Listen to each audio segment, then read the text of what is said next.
তাই আমরা বলতে চাই, এই সরকার যদি ওই নতজানু হয়ে এই দেশকে পরিচালনা করতে চাই, আমরা আর 1 ঘন্টাও সময় দিতে রাজি নই। আমরা বলেছিলাম আমরা সংস্কার চাই, তারপরে নির্বাচন চাই, কিন্তু বাস্তবিক অর্থে জনগণের কাঙ্ক্ষিত সংস্কার করতে এই সরকার সম্পূর্ণরূপে ব্যর্থ হয়েছে। জনগণের কাঙ্ক্ষিত সংস্কার তারা করতে পারে নাই, তারা পদে পদে ব্যর্থতার পরিচয় দিয়েছে। তাই বন্ধুগণ, আমরা সারা জীবন রক্ত ঝরাতে চাই না, রাজপথে নেমে অধিকার আদায়ে আমরা আর জীবন দিতে চাই না। এই সরকারের উপরে আস্থা রেখে 5টি মাস অপেক্ষা করলাম। এই 5 মাসে আজকের মতো একটি জায়গায় এসে যখন দাঁড়িয়ে শুনতে হয় আওয়ামী লীগের 2% খুনিকে তারা গ্রেপ্তার করতে পারে নাই, তাহলে আমরা যাবোটা কোথায়? আমরা কি আপনাদের উপরে কিয়ামত পর্যন্ত আস্থা রাখবো? আর আপনারা দিনে দিনে আওয়ামী লীগকে আবারও পুনঃপ্রতিষ্ঠা করবেন? এটা চলতে দেওয়া হবে না। আপনারা এখানে অসংখ্য মানুষ উপস্থিত হয়েছেন, চোখ বন্ধ করে দেখেন, বিগত আগস্ট এবং সেপ্টেম্বরে আওয়ামী সন্ত্রাসী ভোটচোর ডাকাতেরা যারা গর্তে লুকিয়েছিল, তারা এখন এলাকায় এলাকায় বহাল তবিয়তে ঘুরে বেড়াচ্ছে। আপনারা আপনাদের কাঠের চশমা খুলে সামনে তাকান, পৃথিবীর ইতিহাসে এরকম ঘটনা আর কোন দেশে ঘটে নাই, যে দেশ থেকে প্রধানমন্ত্রী এবং জাতীয় মসজিদের ইমাম একসাথে পালিয়ে গেছে। মসজিদের ইমাম পালিয়ে গেছে, এরকম ঘটনা পৃথিবীর ইতিহাসে আর কোন দেশে ঘটে নাই। এটা একমাত্র বাংলাদেশে সম্ভব হয়েছে। মসজিদের ইমাম থেকে শুরু করে প্রত্যেকটা ব্যক্তি যারা খুনি হাসিনার দোসর এবং হাসিনাকে নগ্নভাবে সমর্থন দিয়েছিল, তারা লেজ গুটিয়ে পালাতে বাধ্য হয়েছে।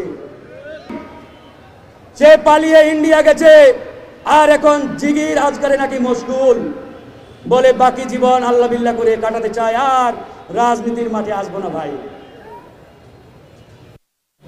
এখনো যারা এই বাংলাদেশের মাটিতে বাংলাদেশের খেয়ে পড়ে মনে করে থাকেন আওয়ামী লীগ ফিরে আসবে, ভাই আপনাদের বোধহয় জাগ্রত হোক।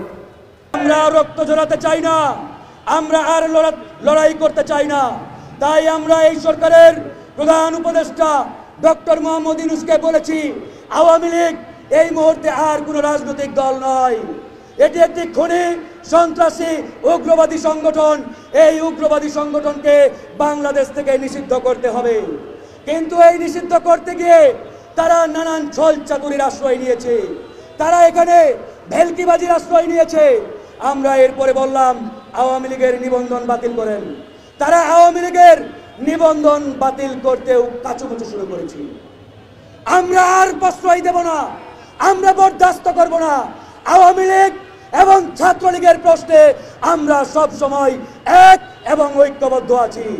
এই জায়গায় নো কম্প্রোমাইজ, কোনো কম্প্রোমাইজ করা হবে না বন্ধুগণ।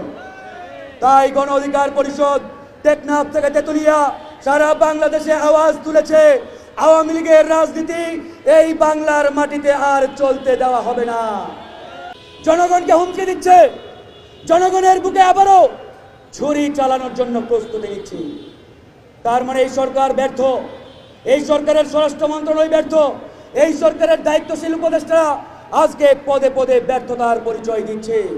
তাই আমরা গণ অধিকার পরিষদ একবারে আমাদের বক্তব্য সুস্পষ্ট, এই দেশকে আগামীতে জনগণের হাতে তুলে দিতে না পারলে এরা এমন একটি অবস্থার মধ্যে আমাদের ধাবিত করবে, যেখান থেকে উঠে আসার জন্য আমাদেরকে আরেকটি রক্তক্ষয়ী লড়াই করতে হবে।